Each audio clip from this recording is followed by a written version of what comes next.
अस्सलामुअलैकुम दोस्तों, उम्मीद है आप सब खैरियत से होंगे। आज एक नई वीडियो और नए टॉपिक के साथ हाज़िर हूँ। आज की वीडियो में आप सिग्नल सिस्टम के कुछ पहलुओं को जानने के साथ साथ ट्रेन और बाइक के दरमियान पैरेलल एक्शन देखेंगे। सबसे पहले आपको ये बताता चलूँ कि मैं ज़्यादा टेक्निकल चीज़ों को तो नहीं जानता, लेकिन कुछ बेसिक मालूमात के सहारे पाकिस्तान रेलवेज़ के आला हुकाम तक अपनी बात पहुँचाना चाहूँगा। इस वीडियो को आपने पूरे रेल नेटवर्क के हिसाब से देखना है। तो दोस्तों, पहले आप ये दो वीडियोस मुलाहिज़ा फरमाएं जिसमें हम दो अब ट्रेनों को सिग्नल सिस्टम के हिसाब से कंपेयर करेंगे। ये वीडियो 33 अब पाक बिज़नेस एक्सप्रेस की है, जो कोर्ट राधाकिशन से पीएलसी वसूल करने की वजह से स्लो पास हो रही है। कोर्ट राधाकिशन रेलवे स्टेशन पर सिर्फ अप साइड पीएलसी है, क्योंकि इससे अगले स्टेशन प्रेम नगर पर अभी तक सीबीआई सिग्नल सिस्टम इंस्टॉल नहीं है। कंप्यूटर बेस्ड सिस्टम होने की वजह से स्टार्टर और एडवांस स्टार्टर ग्रीन नहीं होते। ये उस वक्त तक ग्रीन नहीं होंगे जब तक अगले स्टेशन प्रेम नगर पर सीबीआई इंस्टॉल ना हो जाए। यहाँ तो सिग्नल में टेक्निकल इशू बनता है, लेकिन आखिर कब तक पाकिस्तान रेलवेज़ अपने और मुसाफिरों के कीमती वक्त के ज़िया के साथ साथ डीज़ल का ज़िया भी करता रहेगा। सिर्फ पीएलसी की वजह से स्लो पास होने की वजह से मुसाफिर ट्रेनों के 6 से 8 मिनट वेस्ट होते हैं। वैसे तो पीएलसी की वजह से टाइम लॉस होना ट्रेनों के टाइम टेबल में शामिल होता है, लेकिन टाइम के ज़िया के साथ साथ पाकिस्तान रेलवेज़ की तरफ से जारी करदा पम्फलेट के मुताबिक 17 लीटर डीज़ल का भी ज़िया होता है। और अगर तमाम ट्रेनों का सिग्नल सिस्टम की वजह से सिर्फ डीज़ल के ज़िया का हिसाब लगाएं तो महकमा रेलवे ज़्यादा अच्छी तरह से हिसाब लगा सकता है। और आप दूसरी वीडियो मुलाहिज़ा फरमाएं जिसमें स्टार्टर और एडवांस स्टार्टर सिग्नल रेड होने के बावजूद 5 अब ग्रीन लाइन एक्सप्रेस फ़ोन पर पीएलसी लेने के बाद कोर्ट राधाकिशन से थ्रू पास हो रही है। वैसे तो कानून के मुताबिक फ़ोन पर पीएलसी लेना इलीगल है, लेकिन इस वजह से वक्त की बचत के साथ साथ डीज़ल की बचत भी होती है। हाल ही में हमने हड़प्पा रेलवे स्टेशन का दौरा किया था, जहां पर अप साइड पर ट्रेन्स पीएलसी लेकर पास होती हैं। पॉइंट्समैन आपको भागता नज़र आ रहा होगा, जो कि ओपी पीएलसी लेकर ड्राइवर के पास जा रहा है। रेलवे मैनेजमेंट की तरफ से हड़प्पा स्टेशन के अमले को ये इंस्ट्रक्शन दी गई है कि ट्रेन को रुकवा कर पीएलसी दी जाए। आप खुद अंदाज़ा लगाएं, अगर सिर्फ वार्नर ना लगने की वजह से 17 लीटर डीजल ज़ाया होता है तो ट्रेन के रुकने और फिर चलने की वजह से कितना फ्यूल वेस्ट होगा। और इसके साथ साथ जहां मुसाफिर ट्रेन का स्टॉप ना हो और वहां से ट्रेन थ्रू पास होनी हो, इसके बरक्स ट्रेन उस स्टेशन पर रुक कर फ़ौरन चल जाए तो तकरीबन मुसाफिर ट्रेन के 16 मिनट वेस्ट होते हैं। और मालगाड़ियों की कैलकुलेशन तो महकमा रेलवे बेहतर बता सकता है। इसके अलावा अक्सर सेक्शंस पर सेमाफोर सिग्नल वर्क कर रहे हैं, जिसको स्पीड में दूर से देखने में काफ़ी दुश्वारी होती है, ख़ास तौर पर रात को। इस दुश्वारी की वजह से ड्राइवर हजरात को अक्सर लोकोमोटिव को आइडल करना पड़ता है। इसके साथ साथ कई बार ब्रेक भी अप्लाई करनी पड़ती है, जिसकी वजह से ट्रेनें लेट होती हैं, जो कि पाकिस्तान में मामूल बन चुका है।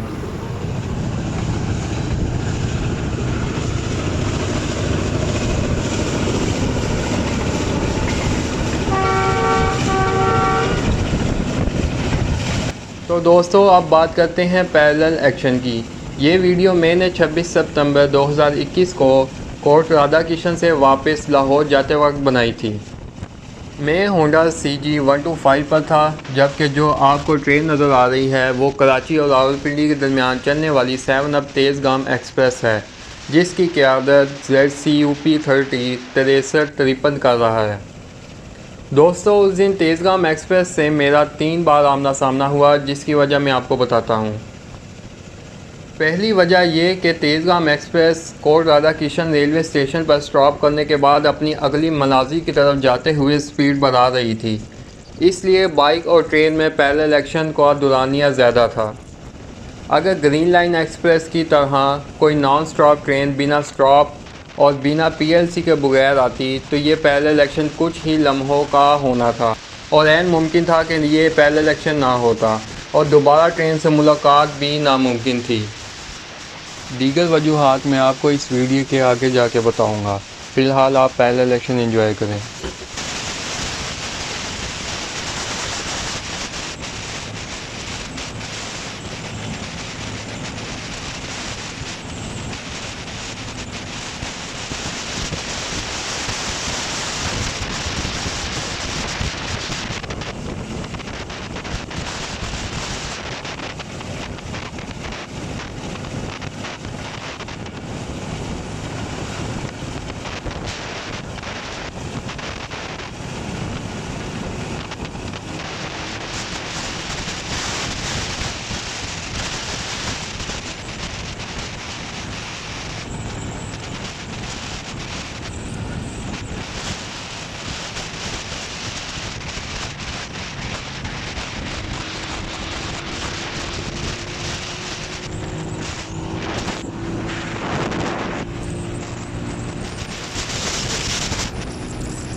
प्रेम नगर रेलवे स्टेशन पर ही 7 अप तेज़गाम एक्सप्रेस की मुलाकात 8 डाउन तेज़गाम एक्सप्रेस से हुई।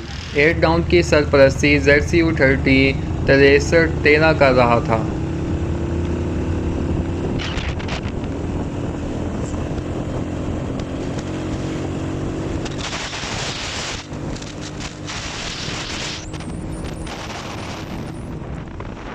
दूसरी वजह तेज़गाम एक्सप्रेस से दोबारा मुलाकात की ये थी कि प्रेम नगर रेलवे स्टेशन पर एडवांस स्टार्टर सिग्नल डाउन ना होने की वजह से PLC दी जाती है, जिसकी वजह से ट्रेन स्लो होकर पास होती है। तो जितनी देर में ट्रेन स्लो होकर दोबारा स्पीड बनाती, उतनी देर में तेज़गाम एक्सप्रेस से स्लो होने की वजह से प्रेम नगर के बाद दोबारा मुलाकात हो गई। अगर ये ट्रेन सिग्नल ठीक होने की वजह से PLC ना होने या कोई और PLC के पकड़ने के नए कानून की वजह से अपनी स्पीड बरकरार रखती, तो ट्रेन को दोबारा पकड़ना नामुमकिन सा था।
रायविंड बाईपास फाटक पर रोड पर ट्रैफिक की वजह से ट्रेन दोबारा आगे निकल गई। अब तेज़गाम एक्सप्रेस ने रायविंड जंक्शन पर स्टॉप करना था। स्टॉप करने की वजह से तेज़गाम एक्सप्रेस से रायविंड रेलवे स्टेशन के बाद दोबारा मुलाकात मुमकिन हुई।